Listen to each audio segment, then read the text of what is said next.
why are you an entrepreneur? Like, why did you decide to like be a business owner and own your own thing? Um, my husband said it's because I don't like authority, but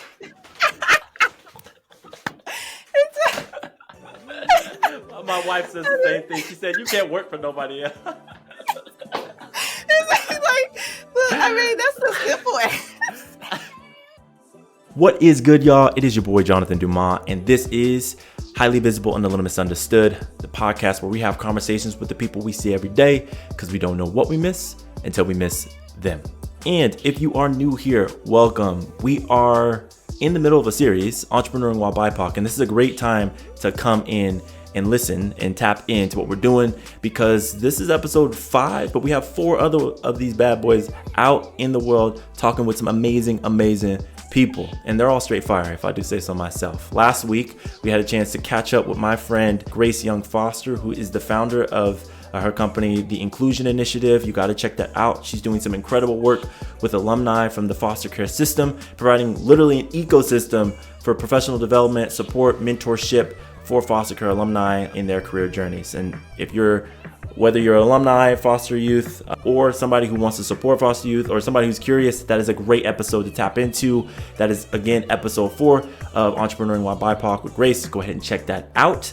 But today we are sitting down with another person who is equally dope, Crystal Pope. Haha, see what I did there? Y'all, Crystal is a creative force. Speaking of creativity, look at me. She's doing big things in fashion, social media, and wellness. And she's combining all of that to help wellness professionals, especially BIPOC women, show up confidently and authentically.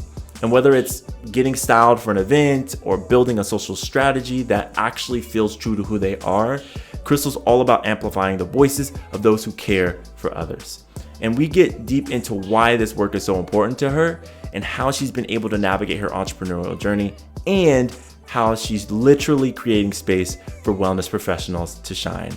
Before we get into that, y'all, before we dive into that conversation, because I know y'all are ready to do it, don't forget to sign up for our email list. The description is in the show notes down below. That is the best way to stay up to date with new episodes, dates from the show, special stuff that's going on. So go ahead and tap into that. And the first 100 folks that sign up for that newsletter or the email list get a free sticker that looks a little something like this. I forgot to grab my stickers before I did this, but boom.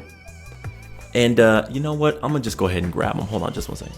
Ha! Stickers that look just like this. We'll get that for free. So I know you love free stuff. I love free stuff. Who doesn't love free stuff? You can put those stickers anywhere you want to. All right, there is no hidden in plain sight this week because I'm already getting this video out late to Reggie. Sorry, Reg. If y'all are ready, let's dive into this conversation with Crystal Pope. And trust me, you don't want to miss this one. All right, here's Crystal, y'all. All right, Crystal, thank you so much for being on the show. How are you doing today? I'm doing pretty good. I'm doing a caffeine break right now, so I'm getting used to my natural energy. Yo, I feel that. I've definitely done that before. I'm actually like not experimenting. I'm doing some like medication right now. And then I'm also like trying juices and whatnot. So like lion's mane, Biomerca. Anyways, I'm trying like juices that are supposed to help with like maintain energy in Yeah. replacement of coffee. Mhm. So I've tried this thing called Magic Mind, which is really helpful. And then I've also Magic tried Maya. Magic Mind. Mine. Oh, okay. Yeah. So it's been really helpful. Shout out them. I have a special code if you want to use that. And then also I have tried to make my own. It does not taste as good as the Magic Mind. I'll say that. I feel when you're first starting to do those kind of things, like it seems simple enough, right? It's like, oh, it's juice, it's these natural ingredients, but then it's just like vegetarian meals. Like I love going to restaurants and stuff and having them make it, and then I make my own, and they just Yep. don't always come out They don't hit the like same. I expected. Yeah, Yeah, they don't hit the I'm same. like, what is this? Why does What that is this? quinoa, spinach, power herb, strawberry salad Yeah. hit at the restaurant? When I come home, I make it, It just tastes like dirt. Just I like don't understand. trying to get Yeah. something else. Well, Crystal, I'm really excited to have you on. I know that like how we met was just like a lot of the people that are coming on. Recently, we met in Carissa Begonia's like Ready to Leap program, which is now shout out like Ready to um, Leap to Leap Liberation. to Liberation. Yeah. Yes. And so anybody that's interested in that program, I also have a code to hop into that. I'm a referral code to hop into that. But anyways, I wanted to, yeah, like we've connected through there in that same cohort doing the thing. But would love for you to like kind of share your own story of who you are and what you do, because I know it, but I would love for all the highly visible folks out there to know what you do as well. Yeah, yeah. That's a big question, but I guess kind of like in a little short form. My name is Crystal Pope. I was born and raised in St. Louis, Missouri, but I now reside in sunny San Diego. Been out here in SoCal for 9 years now, so really Nice. blessed to have that opportunity. Um, I like to call myself a creative force. I Mm, wear many fabulous hats. I'm a stylist. I am a strategist, and I'm a personal vibe catcher. mm. And yeah, I'm just all about helping wellness entrepreneurs, especially BIPOC women in wellness, just really amplify their authentic vibes, help them show up as themselves, both online and offline, so that way people can experience them even before, they step into one of their workshops, go to one of their speeches, and things of that nature.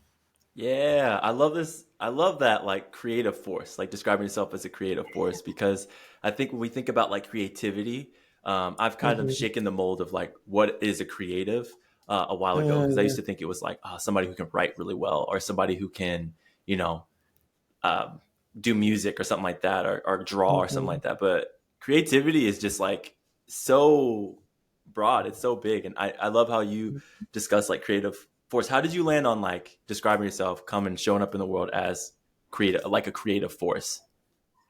Um, Shout out Chat GPT. Uh, I have been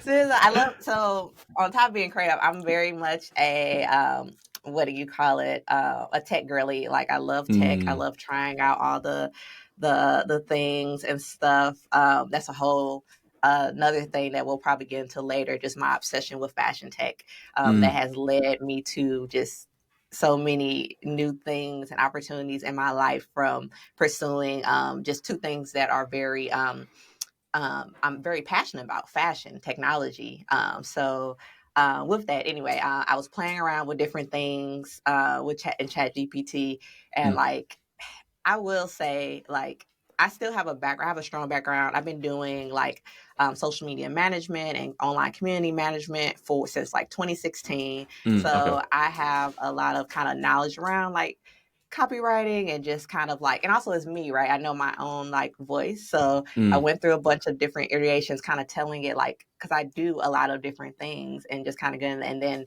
it was like kind of a nugget in there from something else. And I was like, yes, that like, yeah. that really resonated with me. So I was like, I definitely got to pull that into the bio. Yeah, I love that too. Yeah, 100%. Because like creative force, I feel like it gives, I don't know, like the image that I get is like this tidal wave almost, but Mm-hmm.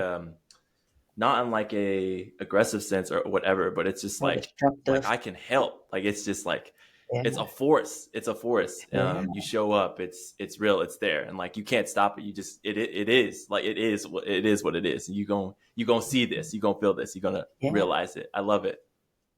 And I love that too because it kind of helps me my own self kind of really step into that power more because Mm, I think I talked about that in one of our sessions with Carissa. Just feeling, I used to feel a lot of insecurity around hmm. having so many talents, Yeah. having so many things that I like to do and like to help people with. And it just kind of reminded me, but that's like a good thing, right? Because Hmm. when I work with people and they're like, they have this and this, and I'm able to really like put the pieces together and really just like aid in a unique way because I do have these different talents, I do have these different perspectives. Yeah, hell yeah. I love that. You better step into that force. I love Yes. it. Oh gosh. Something I actually meant to ask you. For somebody who Mhm. is like, I think more visibly a creative, and is Mhm. stepping into your own creativity. What is it for you? Like, how would you describe creativity for other folks that are like really curious about it, or don't believe that they're creative themselves? Like, what would you Mm. describe that as?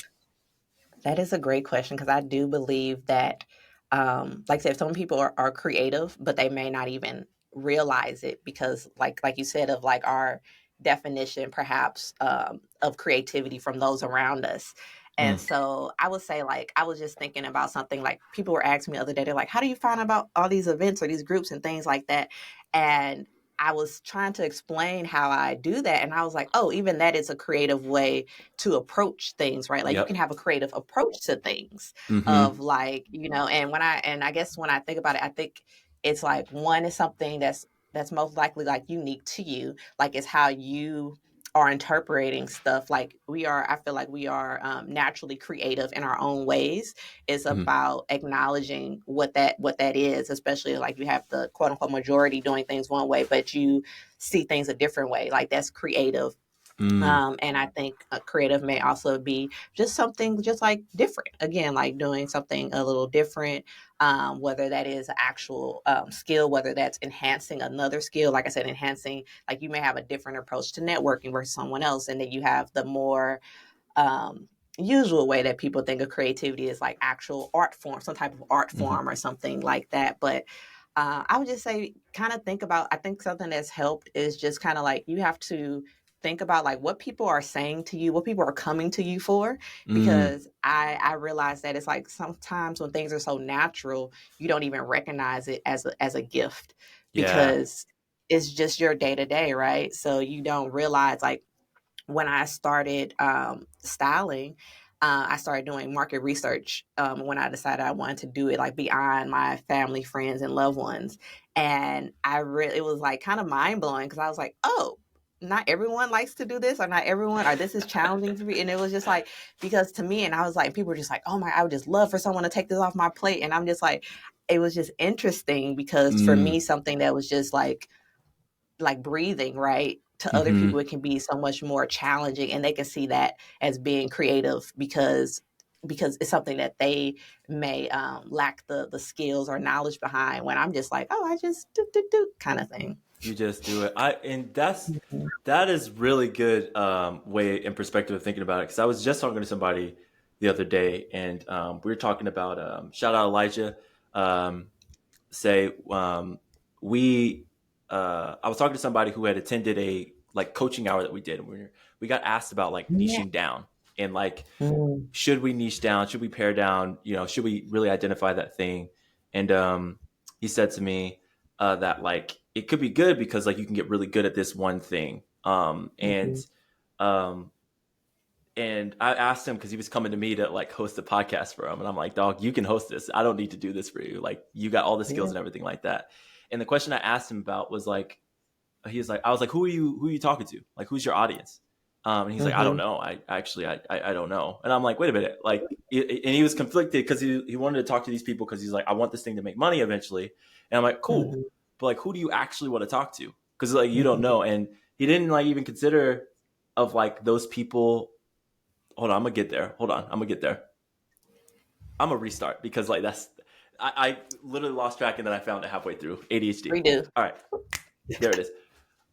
So I love what you say about that too, Crystal, because I was interestingly enough, shout out Elijah. Me and Elijah led a coaching hour, and a friend of mine had attended, and we ended up meeting up the other day, and we were talking about this a podcast idea that he wanted to do, and originally he wanted me to host it, and I'm like, dog, I first of all I don't have time, and second of all, like you host it, like you do it, and as we talked Hmm. about it a little bit more, I I asked him like, all right, dope. Oh, this is a great idea. Like, who are you talking to? Hmm. And he didn't know. And then I said, Hmm. like that's like a very great first step to like figure out more specifically your show.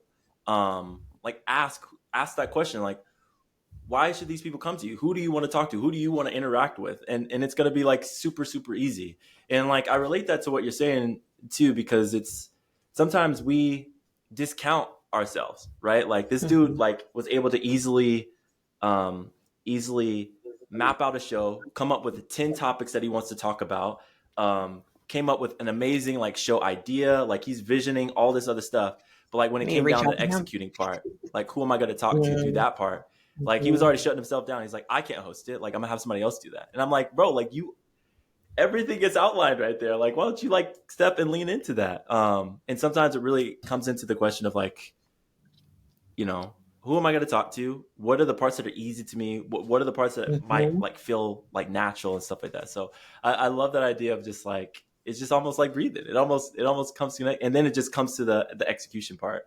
I'm going to cut that out altogether because like, that's not even the real reason why I wanted to share that. I'm sorry. Hold on. I'm going to get it. I usually don't do this, but I'm recording an episode.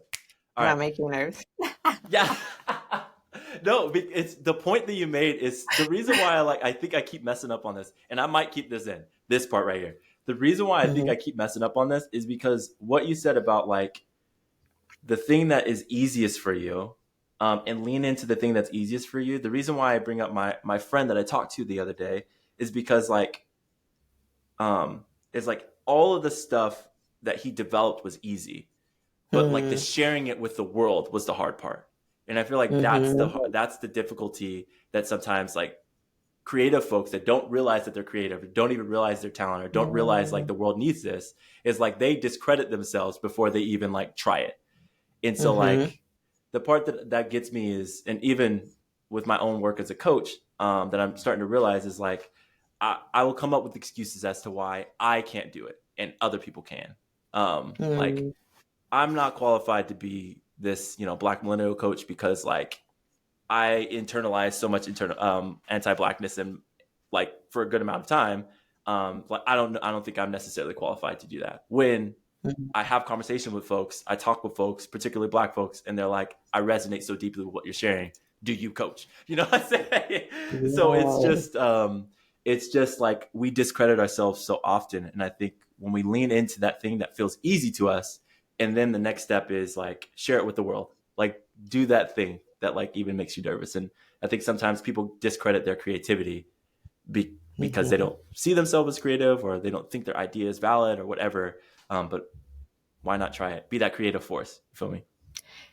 I mean, it really comes down to, like I said, that self-belief, because you can have a bunch of people telling you, but until it sinks in for you, it may not, it may not matter. Sometimes it can. Sometimes you can have people influence you, and they're just like, you're just like you said, like your friend, like just do it anyway. Sometimes having that push, and even that, right, that can come from so many things. They can come from like maybe the people that they're around, they don't value. Like I had an experience with that. Like the other reason, like coming out of like that belief is like when I started doing so, and I was just listening to a podcast episode and it talked about it too. Cause I'm like, I know I'm not crazy. When I first started doing social media management, like I had to convince people that it even mattered to be on social, that it even mattered to kind of show up online, because it was a lot of people that was used to brick and mortar, which is fine. And there's a place for everything, but it wasn't really valued. So I always had to like fight to kind of communicate that value, instead of like, I didn't even think about looking for people who already understood that value at the time. I was trying to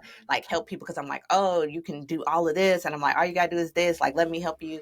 And they did. But it was also like a lot of, in the early days, a lot of that struggle of like convincing and trying to sell it and try to let them know why it matters, until I actually start doing it and they can see why it matters, right? So that can be a thing. Even for me, like with fashion, it's like it was always something that's like, okay, that's something that you do on the side. That's something that you do later, like, or that's not going to be good enough. Like that has been like a lot of that has came throughout my child, because I've been interested in fashion for a long time. I just can't help myself. I love it. I especially love accessories. You see, I got my oranges, the purse. The oranges, I yes. Come on now. love accessories. Yeah, that's all of it's given. The whole style, everything's given right now, Crystal. Come on now. Thank you. But I realized that I was internalizing so many other people's opinions about that, about you Mm-hmm. can't really make money in fashion, you can't do. And it wasn't until I started doing, my own research, and it's like, oh, there's so many roles in fashion. There's so many things that you can do. And then being around people who also valued it, and it was just like, oh, okay, like, and like you said, it just not necessarily like people aren't necessarily trying to do you harm, whether that's your parents or your friends and family. They just may not get it, and Yeah. sometimes you have to go to a place that people get it. Just like when us as entrepreneurs, right, we try to find us a place that people who get it, so we don't always have to like explain it, and we could just be in a we're at a safe space that like it's already known. It's like, oh, this is what we're going through, this is why we're doing it. Yes, it may be tough sometimes, we're going to complain, but it's because, but we still want to do, we still have this vision, and we still want to make this vision come to life. Yeah, and that's such a good point. It's like I remember when I was just first ideating my like consulting, and I didn't even know I wanted to be a coach. I didn't know I wanted to start my own firm. I didn't know any of that, but I just remember like I had this idea of doing DI consulting for companies. Like I actually even wasn't surrounded. I thought it was like so new, like DI leadership development, all that stuff. I didn't realize that that was already a thing. When I first was looking into Mm-hmm. this like 10 years ago, but but I remember telling some folks, and they're like, "Wow, that's niche." And I will never forget that that phrase right there. It always like Mm-hmm. rings in my ear so much of like I don't know why it undercuts me so much. I don't know why it bothers me so bad. Like you to say like that is so niche, but I was literally Mm-hmm. talking to people that one to your point didn't get it. Like they don't understand, and you're probably not my target audience anyways, right? Like and Mm-hmm. that was another thing I was telling my friend. It's like you're going to expend so much extra energy talking to an audience that these are people that you don't even want to talk to, right? Like you wouldn't work with them anyways. And instead of talking to the people in this podcast that I'm encouraging you to do yourself and not me, right? Um, it'll come off so much more authentic, so much more you, so easier, like breathing, when you find your people, and also when you like try it anyways. And I think that there's an extra level of courage to like when you feel that or see that or somebody tells you that and they don't get it to like do it anyways, and then even to find your Mm-hmm. people too. It's Yeah. really hard to do that. And I don't know. I just never let go of the idea of like being a consultant. I never let go of the idea of like working with teams, developing like I never let go of that idea. I knew it was necessary. I knew it was possible. I didn't know Mm-hmm. how it was going to work, but I feel like But that's okay. that is entrepreneurial life. Like I don't know how it's going to work, but Yes. oh, big You go experiment. figure it But out.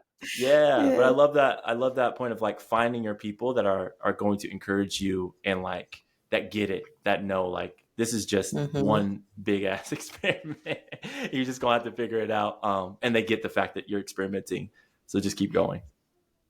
So one more thing, I just want a potential challenge, because I always think about that too, of like your audience, right? And I Mm, really think that it kind of depends on the what I want to say, the experience or what you already have. Of like a lot of people, like it is good. Of course, it's very good to know who you're talking to, who your audience is. But I mm-hmm. do also understand that like if you're new to something, that it can be really hard identifying that.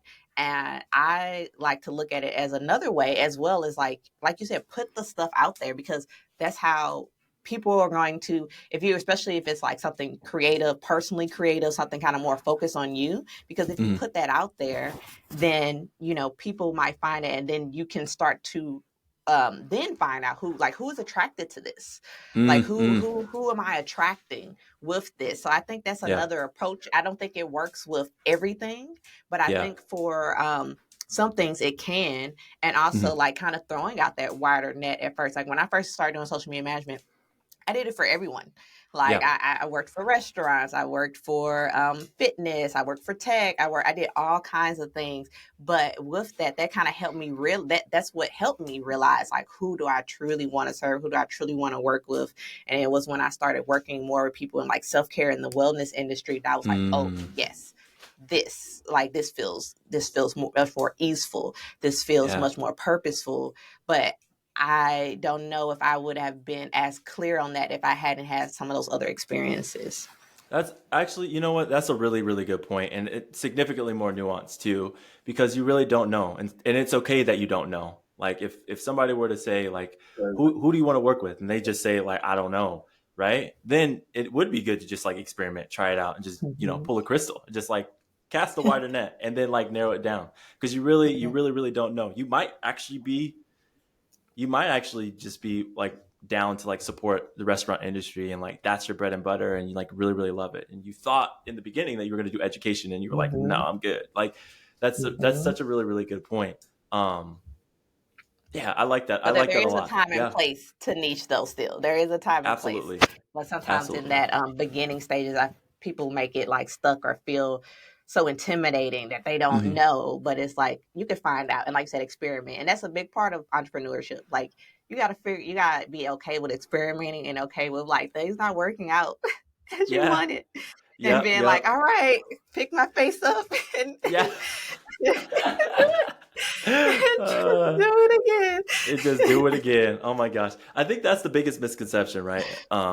With like being an entrepreneur, a business owner, like there's these people that literally, go on social media and put on this big old front about like what it's like to be a business owner. And they're like, you can make $1 million, blah, blah, blah, doing this just with a laptop. And I'm like, dog, I feel like there's like about 20 steps you skipped over before I hit 1 million, because like there's a lot of steps you just skipped over. Mm-hmm.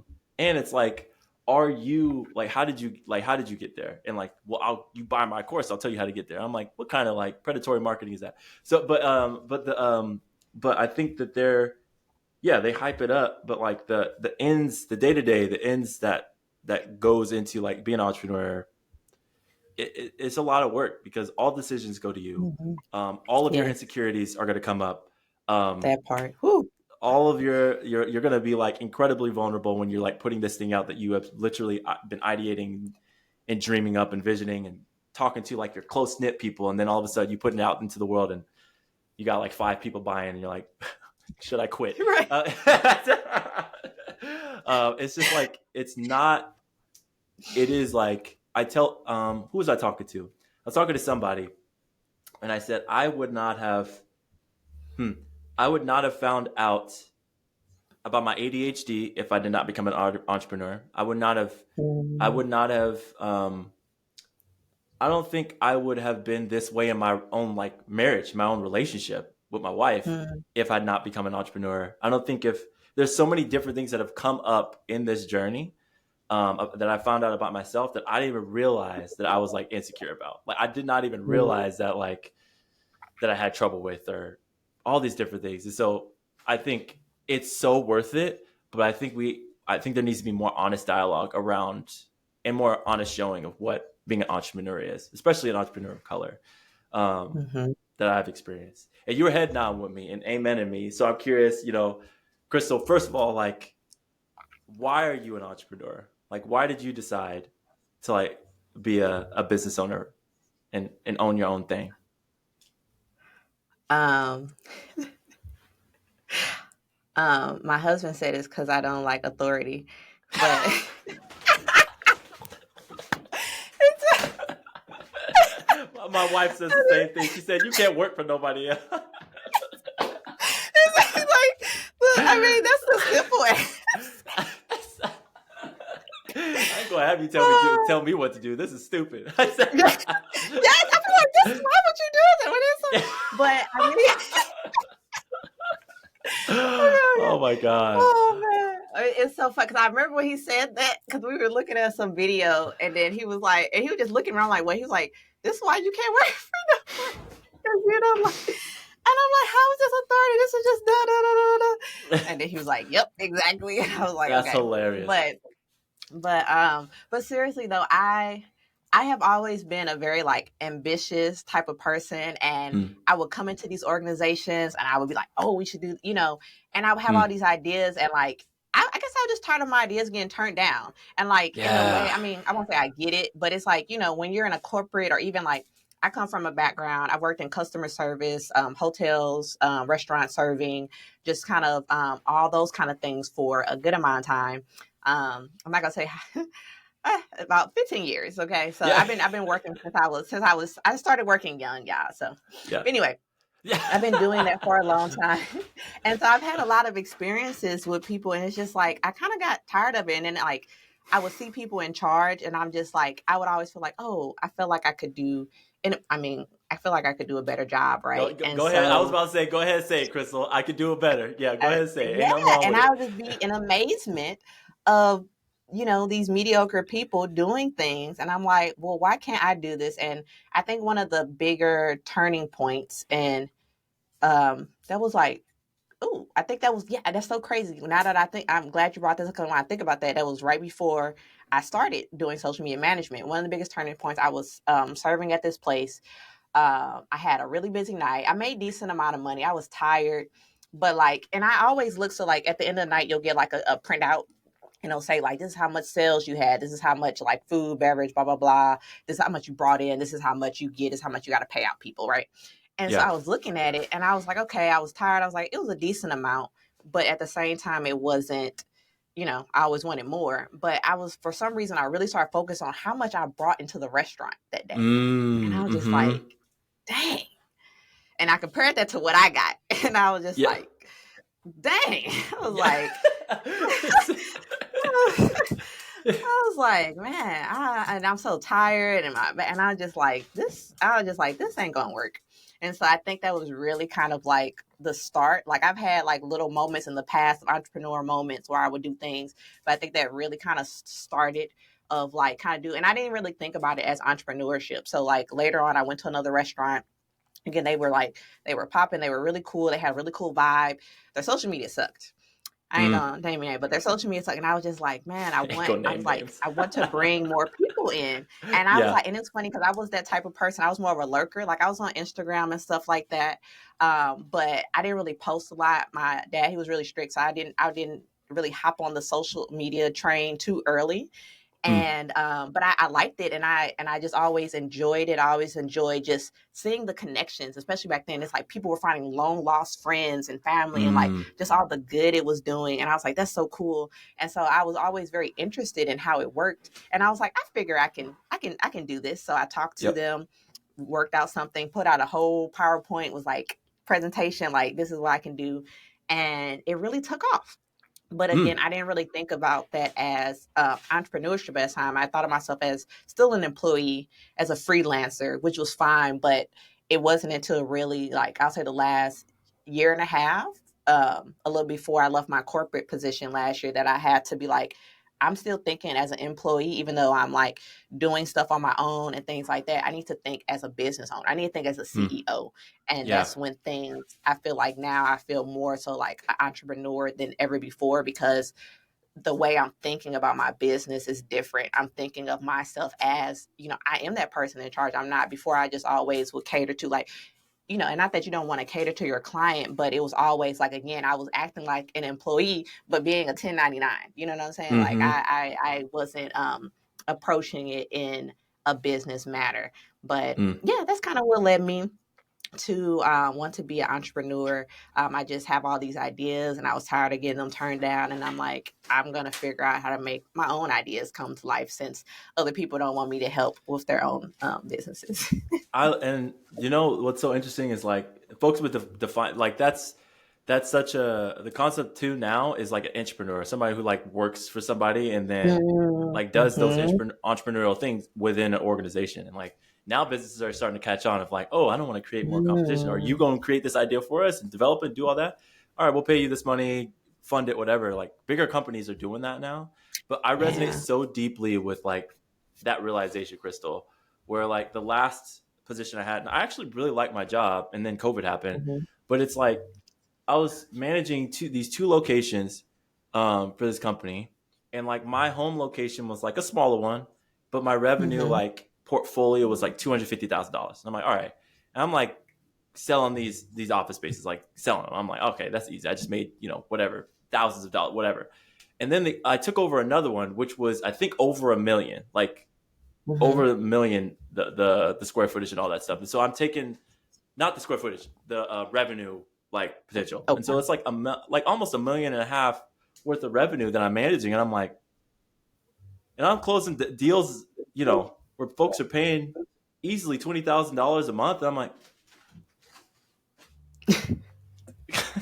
and I'm like, I'm looking at my paycheck. I'm like, I mean, Yeah. it's cool. I enjoy Mhm. this and it's fine, but like, I'm literally doing all of the work for you. You just bought the building. Like, I'm doing everything for you, like Mhm. event, like staff, like managing the construct, all this stuff, and I'm only getting paid this much money. It just, the math wasn't mathing for me either. So yeah, like doing all this work, and I just got tired of making all these people all this money with my good ideas, like legitimately, Mhm. or my team's good ideas. I had a great team when I was managing those locations too. So yeah, I feel that, so much. Like, I was tired of making people a lot more money than I was making. Mhm. um, so for I think you talked about it a little bit earlier, around kind of um, just the corporate spaces that you were in, the people that you were listening to, or the people that you were trying to like convince and talk to and share your ideas with. I'm curious, for you, like when you were sharing your ideas, when you were, made that decision to make this change, like what were some of those big things that were going through your mind as you were making this transition, as you're starting to share your idea and your entrepreneurial journey with folks? Like, what were some of the things that were going through your head, as you were making this transition? Hmm. That's kind of rough. So when I left my last corporate position, kind of similar to, I'm not sure what happened, but similar to you, like I enjoyed my position before COVID happened.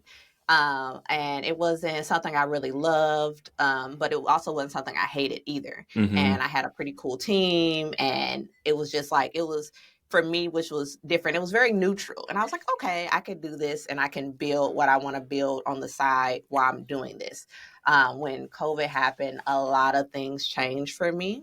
It was just, I was actually working two jobs, my corporate position as well as at a restaurant, Mm. still, but the restaurant had closed down and then I couldn't continue to work there because of the hours. It's like, okay, this is my full-time job. So I can't like do, how what they needed me at that time. And my team got completely changed around, not necessarily because of COVID. It was just happened to be an org change at that same around that same amount of time. So Mm. it was just so much going on. And I'm like, at first I was worried because I'm like, all my friends in the service industry, they wasn't sure what was going to happen. But it was like I kind of needed that extra income too. And I'm Mm. like, I feel guilty for feeling bad, like I still have a job. And then I went from that to Mm-hmm. like, dang, when people were in California, people were getting the unemployment and they're just kind of doing their life desires. And I'm like, okay, I'm at this job that I don't like and I can't get out of it because if I quit, I don't get unemployment. So Yep. Yep. it was just like, it just turned into something I don't ever like feeling like trapped. And I started to feel in a trap space. And I Mm. knew I was like, okay, I want to get out of it. And at that time, I did have some people I was working with on the side, and I felt semi optimistic, like as I was leaving, because I was like, okay, I've done this before. Like this wasn't the first time. And since in 2016, I had been taking on clients here and there. I even had a stint where I worked solely for this startup. So again, I really still had a employee mindset during that time, but in my mind I was like, oh, I was on my own for a whole like year and a half, like I could do this again. So Mm-hmm. in a way it was good and bad. And we kind of talk about, it's like, even though we might see people and we're like, oh, we can do that better, it's like sometimes we don't know everything that's involved. So by Mm-hmm. this point, 2022, February 2022 is when I left my corporate position. At that point I had already worked for several other startups, sometimes like startups as in like tight, like sometimes I was the only employee, sometimes I was like one out of like less than 10 employees. Mm. So it was very intimate experiences, and I got to like see so much of the business, see so much of, like you said, like people are figuring things out. And that was really helpful for me because I was like, oh, like people are literally just trying things out and like having that perspective was so beneficial, Mm. especially because a lot of people I worked with were people of color. So that made it even more real for Amazing. me because I'm like, oh, like they're doing this. It's not just this, random white male who probably came from privilege. Like these are people that I could more so like relate to and like, Mm. wow, look at what they've built, right? Yeah. But now that I am, like I said, in my CEO era, in my Yeah. thinking with that hat on, I'm like, there's so much more involved. I don't think we got it on camera. We were talking about like just training people and getting people to help you. It's like Mm-hmm. you want people to help, but that's just where it starts. Like, you got to Yep. find them, you got to train them, you got to still like make sure everything's clicking after you do train them. And it's a peer, it's like that takes time and energy, and it's like I already don't have time and energy. So it's like Yep. it's such a it's such a journey, and there's so many things that I didn't realize that was involved. But also, like, I notice a lot of entrepreneur and people I look up to, they say like if they would have known all the things that was involved beforehand, they probably wouldn't have done it. So Yeah. in a way, it's also a blessing, because I'm like, what? I gotta do this and this and figure out this. Like you said, all the things that come up, like if you, and no one's perfect, and like I said, so many things you don't, maybe you did realize, or maybe you didn't realize about yourself, that it's like you have to face it, right? Like if you don't have good boundaries, if you're not, like, it's going to show up and it's going to wreck your business if you don't improve in certain areas of your life. So I would say just that transition, like I felt like I was maybe a little too cocky when I Okay. started, and I have a habit, of doing, but it's like, I mean, I need that though. I need to Yeah. be able to, like, oh, I'm just gonna, do this thing, Yep. and Yep. have that faith. And I mean, I mean, it's been rocky, but I'm still here. So Yep. there's That's that. right. But yeah, that's how I'll say, like, that transition. It was, I started off just like I said, a little rocky, because I was in a place that I really didn't want to be in, and I had to kind of get out of that, and then just like immediately start building, because I didn't have any savings. I didn't Mm. have, I had a simple plan, but not a big plan. Mm. And then, I don't know, that's a whole nother story. But then after that, I started having some life things, like literally like the next month or two came, that just kind of like completely put things to a stop for me. Mm. Mm. But as far as my business, I had someone pass away that was really close Mm. to me, and I'm it sorry. just, Yeah. the grief took me out. Yeah. Trying to be creative, it just wasn't happening. Mm. Luckily, I still was working part time with the restaurant I was at before. Now that I wasn't at my main job, just a couple Mm. hours is something that can be like flexible. So I'm really grateful that I made that decision. That helped me kind of leave corporate, because I was like, okay, I have something coming in, Yeah. at least, and but not enough, so that way it can motivate me to do more. But in that period, I was able to pick up time and pick up things, so that way I could get through that period, as I like grieved and went through that change in my life. Yeah, no, thank you so much, Shannon. I'm so sorry to hear that too, because I in that same period, yeah, it's I lost somebody too, my Mm. grandma, during that time, so I Oh, me definitely too. resonate with that. Sorry to Yeah, hear that. Yeah. yeah.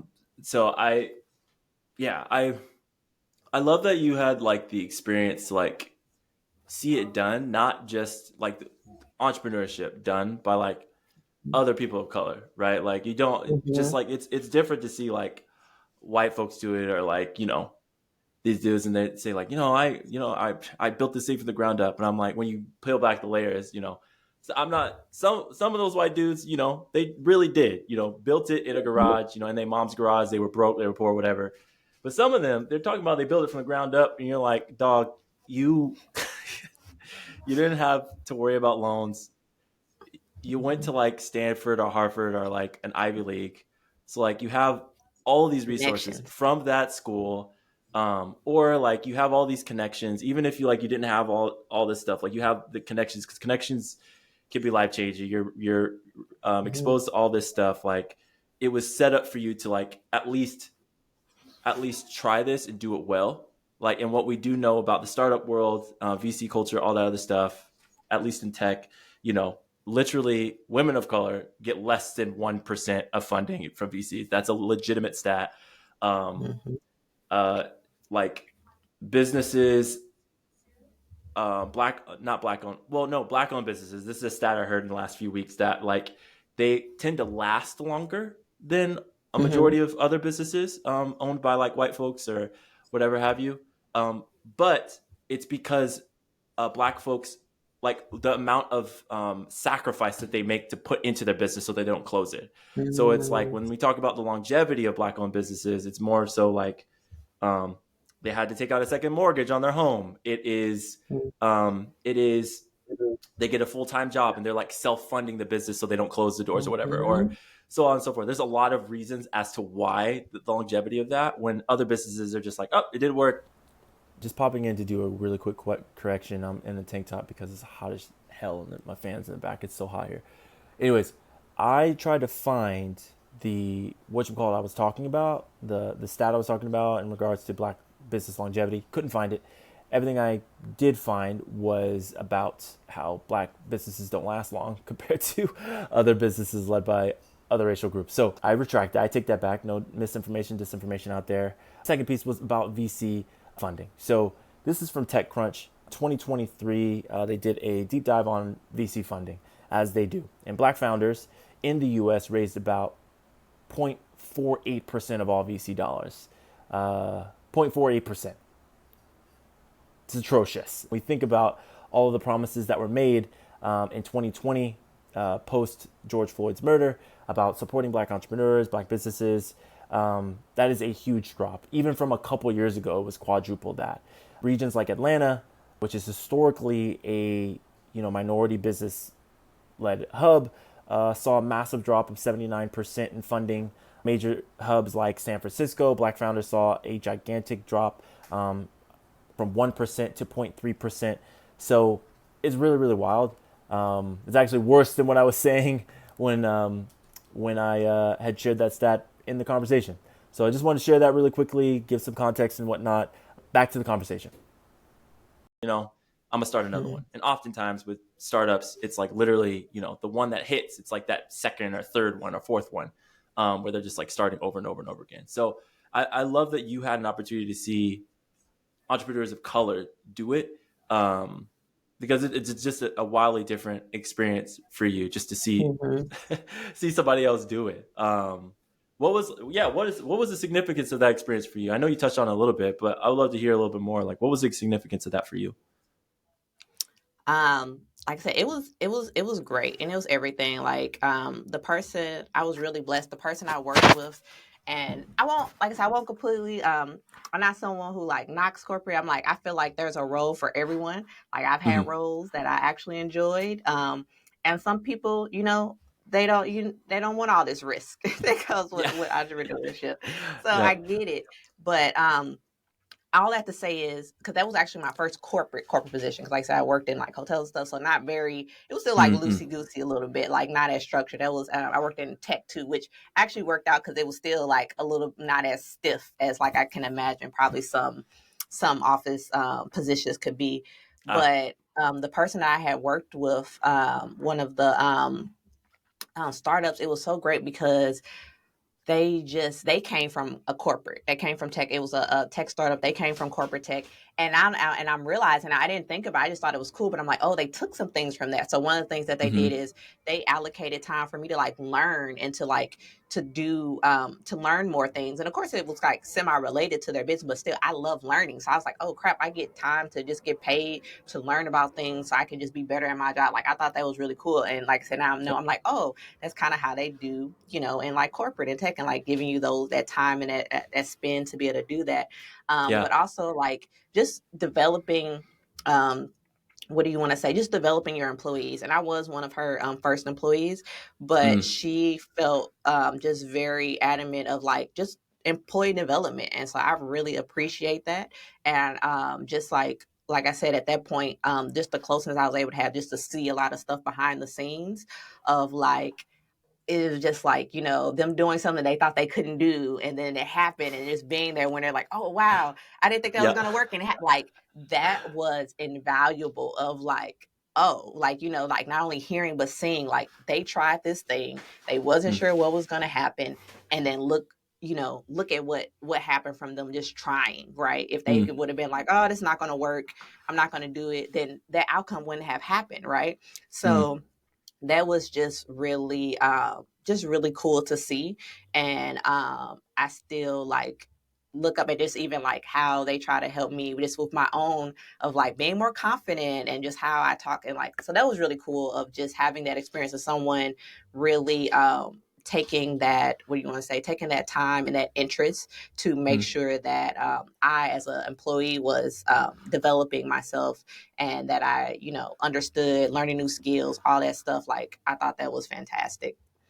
That's dope. Yeah, I love that. And like the emphasis on like that employee development is like huge, right? Because like now everything you learn from that is like I'm sure you're putting into your own business, but you also like helped the company when you were there. So Mhm. yeah, no, that's really really cool.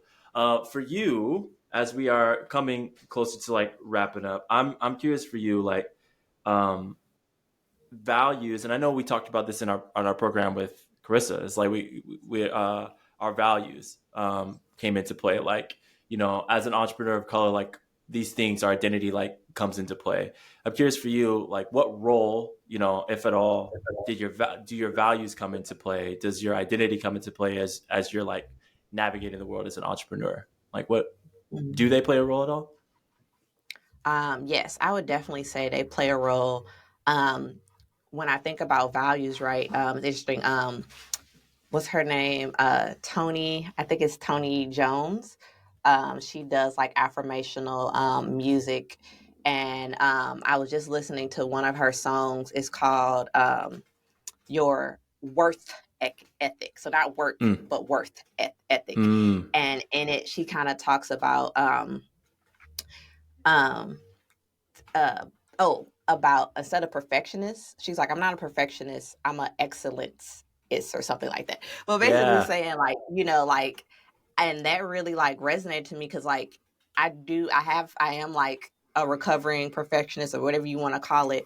But Mm, when I heard that shit, I'm like, it's excellence. Like I always strive for excellence. Like even when I'm doing like I've worked jobs that I haven't really liked, but I always feel, especially like coming from that customer service background, it's like do your job, like do your mm-hmm, job and make the people, like people are coming, you're getting paid to this thing, at least in that moment, act like you care. And that's a big thing to me when people don't care. Like that really mm, grinds my gears when like it's like, yeah. especially like when you're in a role that's the basis of the roles. And I will work with people and they're just like, oh, I hate people. And it's like, well, if you hate people so much, why would you do this? Like, why would you Yeah, like like your whole job is you're interacting with people. So I mean, talk yeah, about values misalignment, dog. You need to move. yeah. So it's like, I don't know. So that is really a big thing for me of like just providing excellence to people. Is like it sucks when you pay for something and you don't get what you want. And obviously like there's skill level, there's things involved, but doing your best and really trying to your ability, like, even if things aren't going right, what can you do to make the best out of the situation? Mm, And so that's a value that I hold dear. And I think that's helped me with just working with clients and just being like, I mean, I just started really bringing my brand online, like, again, a year and a half, 2 years ago. Like everything mm, was referrals for me. Everything was just me pitching myself to people because, my work ethic or my worth ethic, just kind of doing that. So that's a big part of like my values. It's just like I said, just doing a good job, not leaving people hanging, and communicating and things of that. So that's a big value. And then as far as like my identity, I would say it's influenced. It's I feel like I approach. Hmm, it's a big question. I'm like, how? It's so many things of like mm, just being a black woman entrepreneur. There's so many things that I feel like I think about and I face of like, I'm a wife. I got married in March, and it's just like all these things. I was talking to our friend Betty, and we were mm, like the shoulds. I was like, you know what? I realized the voices in my head, they're not no's. Like sometimes people have negative self-talk and it's like, no, you can't do this or you're not good. It's like for me, it's like the shoulds. I feel like that's why I wasn't catching it for a long time, because it's like I mm, felt like I should. It's like, oh, if you're this, then you should be doing this and not this. Like you're focusing mm, too much on work and not on home. And mm, so that has been some things that I've had to like figure out and still figuring out of like what's that balance, or you've made done it more beautifully, harmony, right? What does mm, that mm, look like to, because that is part of me. Like I am very family orientated, but I also am very entrepreneurial as well. Like both mm, of those things bring me great joy. So it's mm, like, and they're a part of me. So how can I do both? Like I said, with my family, like I have nieces, I have nephews, and I want them to be able to understand that they can do whatever it is that they want to do. And yes, it may take time, it may take some hard work, but they have, valuable skills and talents, and they don't have to wait for somebody to validate them to do that. So like that is part of my identity, just like trying to show up, so that way others can see that they can show too. Because that's what's helped me, of me seeing others of like, oh man, they're doing that. Like, okay, I can at least try to do, even if it's not the same areas, like I can try to do this. I've seen what they've done, and I want to get better at being more vulnerable on social media. I'm still trying to figure out what that looks like for me, because for everyone is different. Some people, they want to tell everything, every little aspect of life, and I'm like, that's not me. I'm kind of private, but Yeah. but I see how, it's so weird. There's a line like Tabitha Brown is like one of my favorite people. That's Oh actually yeah, how shout out I Tabitha learned Brown. about these earrings. But Oh, she is so vulnerable. But at the same time, I know like she's not sharing every single thing. But it kind of, what I'm saying, like it's like, how do you find out what that is for you? And I'm trying to figure out what that is for me, because I have benefited so much from people sharing their stories of where they started and how maybe they didn't have anything, or their bank account was in the negative, but like here they are, a year later, just knowing that there is, there are seasons, and that if you are doing what you're supposed, and I do believe it's like, if you're doing what you're supposed to do, that things will work out. Maybe not how you want it to, or maybe how you expect it, but things will make a way. yeah. And so I'm a big believer in that. So yeah, that's a little long-winded to my to the question, but yeah, those are the values, and just being a person of color, just wanting to be that inspiration, whether I meet someone or not, that's like, oh, gives them that, like, to keep going. Because just imagine if people just did what it is that they truly cared about, right? That everybody has these talents and these gifts, and whether that's being an entrepreneur or working in a role that you want to work at, or whatever that is, or being a stay-at-home parent, like whatever that is, if people could really focus and believe that they could do what it is that they feel into to do, like people would be happier. You wouldn't have like, remember I went to the grocery store one day and I just needed help, and I was getting like, they were like scowling at me. They were so angry, and I'm just like, it's not like, now you're putting all this bad energy into the Yeah, world. Like, it's not yeah, that serious. It's not that yeah. serious. But I mean, I guess like it's harder to see that when you're in a certain mindset. So again, I had to do a lot of mindset work to realize it's like I can do the things that I love. Maybe it's in a certain capacity than others, but it's still able to do that, because when you are, even if it's just a little bit, incorporating those things that you truly enjoy and want to do, everything else is better. Even maybe you're working a job that you don't necessarily love, but it's like you reframe it like, oh, this is helping me do this thing that I do love. Maybe I won't make money from it, and that's fine, but this is helping me do this. And that reframe can be everything. Yes, and I think that that's like at the heart of this new concept that I'm really at the heart of like my career coaching and even the facilitation that I do around like career joy. It's like I have met people who, shout out McDonald's, because I remember my mom worked there when she had me and all that stuff. Like, yeah, but whatever. It's Evil Corp now, but it used to be great. Anyways, like I've met people at like McDonald's or like Trader Joe's or whatever, just like working in like these jobs that like at society, at least in the US, like we don't Mm-hmm. hold as a high value, right? But like they have been so happy. They've been happier than the, lawyer I've met or the doctor I've Mm-hmm. met or any of those things. Like they have been like so happy and like connected with me, engaged with me in like such a real way that like I'm like there is something there where like you reframe it of just like you can find joy Mm-hmm. in that space of where you're at and like what does that look like for you. And to your point Mm-hmm. about authenticity and vulnerability, I've like started to even reframe that of like authenticity, vulnerability. I used to tell people like you could just show up to work and be your full self. It's like actually that's not every workplace is safe enough to do that. Nor do Mm-hmm. I want to do that, right? So like, how do I show up in a way one that's safe for you or safe for me, and then also like actual freedom is being able to show up as much as I want to show up authentically, like as much as Mm-hmm. I want to show up as myself authentically and like be there. And like I feel like that in relation to like career joy, like it all of that is like the bedrock of like what career joy can really, really be. So I love that you share that, because it's like, there's these ideas of what vulnerability is, authenticity is, but it's just like, what does that look like for you? How can you reframe your mind in the situation that you're in? And not every entrepreneur works their entrepreneurial journey full time. Like it's different. You know what I'm Mm-hmm. saying? So that's really amazing. Yeah, and also it's a podcast. I love the scenic route, Crystal. So it's great. It's great. I love long-winded answers. Well, we're closing up with our time here. Thank you so much for everything you shared. I want to end our time with two things. The first thing is, what are you excited to share with the world, and how can we, as a pod community, with the listeners, all that stuff, like support what you're doing, tap into what you're doing, all those things. I'm really excited about just really merging all of that together more with BIPOC women in wellness, whether they are speakers, whether they have a workshop that they're doing, whether they're doing like podcasts like this, right? And just really helping them show up and be styling them so they can be confident and comfy.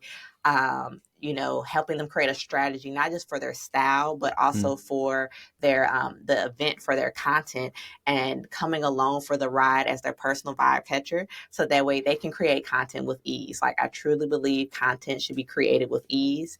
And it's like, you're already doing it. You're already, speaking, you're already showcasing your talents.